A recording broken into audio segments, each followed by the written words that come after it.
তামিম ভাই নাকি মাঠে স্ট্রোক করছে। তো আমরা আসলে যে যা যতটুকু পারতেছিলাম যে দোয়া করতেছিলাম যেন উনি তাড়াতাড়ি।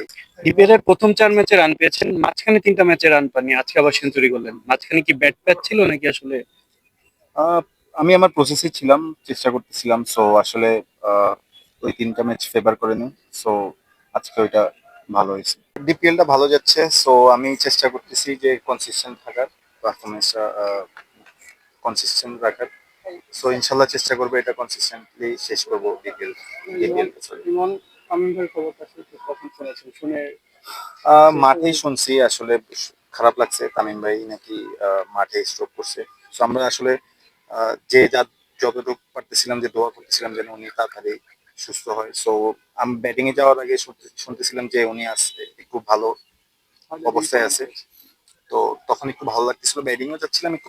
ওনার জন্য খারাপ লাগছিল, নিজের তো ব্যাটিং এর একটা প্ল্যানিং আছে, ওইটাও আসলে একটু টাফ ইয়ে ছিল। ইমন প্রত্যেক আসরের তুলনায় এবার একটু সবগুলো টিমে পরিবর্তন হচ্ছে, একটু আবাহনীর মতো টিম দেখে পছন্দ। টিম সবগুলো ভালো করছে। সো আমরা আসলে চেষ্টা একটা প্রসেসে আছি যে আমরা জেতার জন্য খেলতেছি। আমাদের সবাই বলাররাও ভালো করতেছে, ব্যাটসম্যানরাও ভালো করতেছে। সো যার কারণে আমরা পার্টিকুলার ডেতে উইন হচ্ছে। এবং কোচ হিসেবে আসলে হান্নান সরকারকে পেলেন, দীর্ঘদিন একেবারে নির্বাচিত ছিল। এখন ওনাকে, ওনার কোচিং বা ওনার নেতৃত্ব খেলাতে কেমন উপভোগ করছেন? ওনাকে নিয়ে কি বলবেন? অনেকদিন পর ভালো দেখতেছি। ভালো ভালো লাগতেছে। স্যার আমাদেরকে ফ্রিডম দিচ্ছে, যেটা সত্যি পুরো টিমকে ফ্রিডম দিচ্ছে। যার যেটা নিয়ে ওইভাবেই করতে ইচ্ছে, জোর করে কোনো কিছু চাপাই দিচ্ছে না। সব ভালো